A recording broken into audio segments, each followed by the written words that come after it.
Hi ಎಲ್ಲೋ ನಮಸ್ಕಾರ ರೀ ಎಲ್ಲರಿಗೂ. ಎಲ್ಲರೂ ಹೆಂಗೆ ಅದಿರಿ? ಎಲ್ಲರೂ ಆರಾಮದಿರಿ ಅಂತ ಭಾವ್ಸಕತ್ತೀನಿ. ಹಂಗೆ ಇವತ್ತು ನಾನು ಮಾಡಕತ್ತಿರೋ ರೆಸಿಪಿ ಬಂದು ಹೀರೆಕಾಯಿ ಪಲ್ಯ ರೀ. ಇದು ಸಿಂಪಲ್ಲಾಗಿ ಮತ್ತು ತುಂಬ ಟೇಸ್ಟಿಯಾಗಿರೋಂಥ ರೆಸಿಪಿ ಅಂತಲೇ ಹೇಳ್ಬೋದು ರೀ. ವಿಡಿಯೋನ ಎಲ್ಲೂ ಸ್ಕಿಪ್ ಮಾಡ್ದೇ ನೋಡಿರಿ. ಹಂಗೆ ರೆಸಿಪಿ ಸ್ಟಾರ್ಟ್ ಮಾಡೋಣಂತ್ರಿ. ಅದಕ್ಕಿಂತ ಮುಂಚೆ ಯಾರೆಲ್ಲ ನನ್ನ ಚಾನಲ್ಗೆ ಸಬ್ಸ್ಕ್ರೈಬ್ ಮಾಡ್ಕೊಂಡಿಲ್ಲ ದಯವಿಟ್ಟು ಸಬ್ಸ್ಕ್ರೈಬ್ ಮಾಡ್ಕೊಳ್ರಿ. ಹಂಗೆ ಲೈಕ್ ಶೇರ್ ಕಮೆಂಟ್ ಮಾಡೋದನ್ನು ಮರಿಬೇಡ್ರಿ. ಸಪೋರ್ಟ್ ಮಾಡಿರಿ ನನ್ನ ಚಾನಲ್ಗೆ. ಬನ್ನಿ ತಡ ಮಾಡಲಾರ್ದ ರೆಸಿಪಿ ಸ್ಟಾರ್ಟ್ ಮಾಡೋಣ. ಮೊದಲು ನಾನು ಒಲೆ ಮೇಲೆ ಒಂದು ಪಾತ್ರೆ ಬಿಸಿಗಿಟ್ಟು ಅದಕ್ಕೆ ಸ್ವಲ್ಪ ಶೇಂಗಾ ಹಾಕಿ ಇದನ್ನು ಚಲೋ ಹೊತ್ನಾಗ ಹುರ್ಕೋತೀನಿ ರೀ. ಇವು ಹಸಿ ಹಸಿ ಆಗಿರಬಾರ್ದು ರೀ, ಚೆಂದಾಗಿ ಹುರಿಬೇಕ್ರಿ ಇವನ್ನ. ನೋಡಿರಿ ನಾನು ಈ ರೀತಿಯಾಗಿ ಹುರ್ಕೊಂಬಂದೀನಿ. ಇದನ್ನು ತಣ್ಣಗೆ ಮಾಡೋಕೆ ಇಡಣ್ರಿ. ಈ ಶೇಂಗಾ ಎಲ್ಲ ತಣ್ಣಗಾದ್ಮೇಲೆ ಇದ್ರ ಸಿಪ್ಪಿ ತೆಗೆದು ನಾನು ಇದನ್ನು ಮಿಕ್ಸಿ ಜಾರೊಳಗೆ ಹಾಕ್ಕೊಂಡೇನಿ ರೀ. ನಂತರ ಬೆಳ್ಳುಳ್ಳಿ ಹಾಕಿ ಚೆಂದಾಗಿ ಇದನ್ನು ಈ ರೀತಿಯಾಗಿ ಪುಡಿ ಮಾಡ್ಕೊಂಡೇನಿ ರೀ.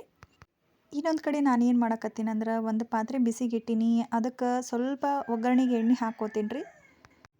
ಎಣ್ಣೆ ಬಿಸಿ ಆದಮೇಲೆ ನಾನು ಇದಕ್ಕೆ ಜೀರಿಗೆ ಸಾಸಿವೆ ಎರಡನ್ನೂ ಒಟ್ಟಿಗೆ ಹಾಕ್ಕೊಳಕತ್ತೇನೆ ರೀ. ಮತ್ತು ನೀವು ಏನಿವರು ಸಾಸಿವೆ ಹಾಕಿಲ್ಲ ಜೀರಿಗೆ ಹಾಕಿಲ್ಲ ಅಂತ ಅಂದ್ಕೋಬೇಡ್ರಿ, ಎರಡನ್ನೂ ಒಟ್ಟಿಗೆ ಹಾಕೀನಿ. ಸಾಸಿವೆ ಜೀರಿಗೆ ಚಟಪಟ ಅಂದಮೇಲೆ ನಾನು ಇದಕ್ಕೆ ಸ್ವಲ್ಪ ಕರಿಬೇವು ಹಾಕಕತ್ತೀನಿ ರೀ. ಮತ್ತು ನಾನು ಇಲ್ಲಿ ಏನು ಮಾಡಕತ್ತೀನಿ ಅಂದ್ರೆ ಉಳ್ಳಾಗಡ್ಡಿನ ಚೆಂದಾಗಿ ಕಟ್ ಮಾಡೀನಿ ಸಣ್ಣ ಸಣ್ಣದಾಗಿ. ಅದನ್ನು ಹಾಕ್ಕೊಳಕತ್ತೀನಿ ರೀ. ಉಳ್ಳಾಗಡ್ಡಿ ಏನಾಗಬೇಕು, ಚೆಂದಾಗಿ ಫ್ರೈ ಆಗಬೇಕು. ಇದನ್ನು ಚಲೋ ಹೊತ್ನಾಗ ಫ್ರೈ ಮಾಡ್ಕೊಂಬಿಡಣ್ರಿ ಒಂದು ಸರಿ. ಉಳ್ಳಾಗಡ್ಡಿನ ಒಂದು 2 ನಿಮಿಷ ಚಲೋ ಹೊತ್ನಾಗ ಫ್ರೈ ಮಾಡ್ಕೋತೀನಿ ರೀ ನಾನು. ಉಳ್ಳಾಗಡ್ಡಿ ಹಸಿ ವಾಸನೆ ಹೋಗಿ ಮೆತ್ತಗಾಗಬೇಕು ರೀ, ಅಲ್ಲಿವರೆಗೂ ನಾನು ಚಲೋ ಹೊತ್ನಾಗ ಫ್ರೈ ಮಾಡ್ಕೋತೇನೆ ರೀ. ನೋಡಿರಿ ಉಳ್ಳಾಗಡ್ಡಿ ಫ್ರೈ ಆಗೈತಿ. ಇವಾಗ ಮೆಂತ್ಯ ಸೊಪ್ಪನ್ನ ಕಟ್ ಮಾಡೀನಿ ರೀ ಸಣ್ಣ ಸಣ್ಣದಾಗಿ. ಅದನ್ನು ಹಾಕ್ಕೊಂಡು ಫ್ರೈ ಮಾಡ್ತೀನಿ ರೀ. ಇದು ಹಸಿ ವಾಸನೆ ಹೋಗ್ಬೇಕು ರೀ, ಅಲ್ಲಿವರೆಗೂ ಇದನ್ನು ಚೆಂದಾಗಿ ಹುರ್ಕೋಬೇಕು ರೀ. ಇವಾಗ ನಾನು ಏನು ಮಾಡೀನಂದ್ರೆ ಮೆಂತ್ಯ ಸೊಪ್ಪನ್ನ ಚೆಂದಾಗಿ ಹುರ್ಕೊಂಡೀನಿ ಎಣ್ಣೆಗೆ ಹಾಕ್ಕೊಂಡು.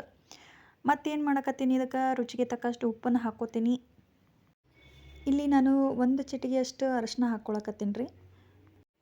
ಉಪ್ಪು ಅರಿಶಿನ ಎರಡನ್ನೂ ಹಾಕಿದ್ಮೇಲೆ ನಾನು ಇದನ್ನು ಚೆಂದಾಗಿ ಇನ್ನೊಂದು ಸರಿ ಬಾಡಿಸ್ಕೊಂಬಿಡ್ತೀನಿ ರೀ. ಇಲ್ಲಿ ನಾನು ವಿಡಿಯೋ ಎದಕ್ಕೆ ಸ್ಕಿಪ್ ಮಾಡಬೇಡ್ರಿ ಅಂತ ಹೇಳಿದ್ನಂದ್ರೆ ಇದಕ್ಕೆ ನೋಡಿರಿ, ನಾನಿಲ್ಲಿ ಟಮಾಟಿ ಮೊದಲು ಹಾಕ್ಕೊಳಕತ್ತಿಲ್ಲ, ಹೀರೆಕಾಯಿನ ಮೊದಲು ಹಾಕ್ಕೊಳಕತ್ತೀನಿ ರೀ. ಯಾಕಂದ್ರೆ ಹೀರೆಕಾಯಿ ಟಮಾಟಿ ಒಳಗೆ ಜಲ್ದಿ ಬೆನೆಯಂಗಿಲ್ಲ ರೀ. ಹಂಗಾಗ್ಬಿಟ್ಟು ನಾನು ಏನು ಮಾಡಕತ್ತೀನಿ, ಇಲ್ಲಿ ಹೀರೆಕಾಯಿನ ಫಸ್ಟ್ ಹಾಕ್ಕೊಳಕತ್ತೀನಿ ರೀ. ಇದನ್ನು ಎಣ್ಣೆ ಒಳಗೆ ಚೆಂದಾಗಿ ಹುರ್ಕೊಂಬಿಡಣ್ರಿ. ಒಂದು ಸರಿ ಚೆಂದಾಗಿ ಇದನ್ನು ಒಳ್ಳಿಸ್ಕೊಂಡು ಸ್ವಲ್ಪ ಹೊತ್ತು ಒಂದು 2 ನಿಮಿಷ ಬಿಟ್ಬಿಡೋಣ್ರಿ. ಇದನ್ನು ಲೋ ಫ್ಲೇಮ್ನಾಗ 2 ನಿಮಿಷ ಕುದಿಸ್ಕೊಂಡೀನಿ ರೀ. ಮತ್ತೇನು ಮಾಡ್ತೀನಿ, 2 ಟೀ ಸ್ಪೂನಷ್ಟು ನೀರು ಹಾಕ್ಕೊಳಕತ್ತೀನಿ ರೀ. ಇದನ್ನೆಲ್ಲ ಒಂದು ಸರಿ ಒಳ್ಸ್ಕೊಂಡು ಮತ್ತೇನು ಮಾಡ್ತೀನಿ, ಇದಕ್ಕೆ ಇವಾಗ ಟಮಾಟಿ ಹಾಕಕತ್ತೀನಿ ರೀ. ಇವಾಗ ನಾನೇನು ಮಾಡ್ತೀನಿ, ಇದನ್ನು ಚೆಂದಾಗಿ ಒಳ್ಸ್ಕೊಂಬಿಡ್ತೀನಿ ರೀ. ಈ ಟಮಾಟಿ ಚಲೋ ಹೊತ್ನಾಗಿ ಮೆತ್ತಗಾಗ್ಬೇಕು ರೀ, ಅಲ್ಲಿವರೆಗೂ ನಾನು ಇದನ್ನು ಬೇಯಿಸ್ಕೊತೀನಿ. ನಾನು ಒಲಿನ ಲೋ ಫ್ಲೇಮ್ನಾಗ ಇಟ್ಟೀನಿ ರೀ. ಈ ಟಮಾಟಿ ಮೆತ್ತಗಾಗಕ್ಕೆ ಭಾಳ ಹೊತ್ತೇನು ತೊಗೊಳಲ್ಲ ರೀ, ಒಂದು 2 ನಿಮಿಷ ಸಾಕ್ರಿ ಇದು. ನೋಡಿರಿ ಇವಾಗ ಟಮಾಟಿ ಮೆತ್ತಗಾಗ್ಯಾವ. ಇವಾಗ ನಾನು ಅಚ್ಚ ಖಾರದ ಪುಡಿ ಹಾಕಕತ್ತೀನಿ ರೀ. ನಿಮ್ಗೆ ಖಾರ ಎಷ್ಟು ಬೇಕೋ ನೋಡ್ಕೊಂಡು ಹಾಕ್ಕೊಳ್ರಿ. ನೆಕ್ಸ್ಟ್ ಇವಾಗ ಏನು ಮಾಡ್ತೀನಿ, ಇದನ್ನು ಒಂದು ಸರಿ ಚೆಂದಾಗಿ ಒಳ್ಸ್ಕೊತೀನಿ ರೀ.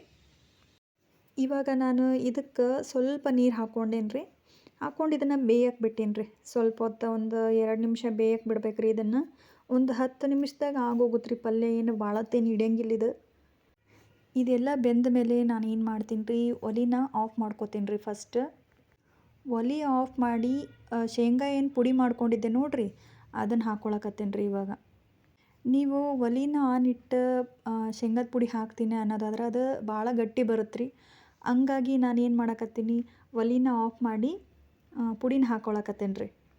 ಇಲ್ಲ ನಾವು ಪುಡಿ ಹಾಕ್ಬಿಟ್ಟು ಬೇಯಿಸ್ಬೇಕು ಅನ್ನೋದಾದ್ರೆ ಸ್ವಲ್ಪ ನೀರು ಹಾಕ್ಕೊಳ್ರಿ. ನೀರು ಹಾಕ್ಕೊಂಡ್ಬಿಟ್ಟು ಬೇಯಿಸ್ರಿ. ಇದು ನಿಮ್ಗೆ ಆಪ್ಷನ್ ರೀ. ಗಟ್ಟಿಯಾಗಿ ಬೇಕು ಅನ್ನೋದಾದ್ರೆ ಗಟ್ಟಿಯಾಗಿ ಮಾಡ್ಕೊಳ್ರಿ ಪಲ್ಯ. ಇಲ್ಲ ನೀರು ಹಾಕ್ಕೊಂಡು ಸ್ವಲ್ಪ ನಮ್ಗೆ ಸಾರು ಥರ ಬೇಕು ಅನ್ನೋದಾದ್ರೆ ಆ ರೀತಿನೂ ಮಾಡ್ಕೋಬೋದು ರೀ. ಇದನ್ನು ಟೇಸ್ಟ್ ವೈಸ್ ಹೇಳ್ಬೇಕಂದ್ರೆ ಟೇಸ್ಟ್ ಸೂಪರ್ ಆಗಿತ್ತು ರೀ. ಪ್ರತಿ ಸರಿ ಈ ಪಲ್ಯ ನಾನು ಮನ್ಯಾಗ ಮಾಡಿದಾಗ ಈ ಪಲ್ಯನ ಎಲ್ಲರೂ ಇಷ್ಟಪಟ್ಟು ಊಟ ಮಾಡ್ತಾರೆ ರೀ. ಹಂಗೆ ನೀವು ಮನೇಲಿ ಈ ಪಲ್ಯ ಟ್ರೈ ಮಾಡಿರಿ. ಹೆಂಗಿತ್ತು ಅಂತ ಕಾಮೆಂಟ್ ಬಾಕ್ಸಲ್ಲಿ ಕಾಮೆಂಟ್ ಮಾಡಿರಿ, ಹಂಗೆ ಲೈಕ್ ಮಾಡಿರಿ, ಸಬ್ಸ್ಕ್ರೈಬ್ ಮಾಡ್ಕೊಡ್ರಿ. ಹಿಂಗೆ ಸಪೋರ್ಟ್ ಮಾಡ್ತೀರಿ ನನ್ನ ಚಾನಲ್ಗೆ. Thank you for watching my channel.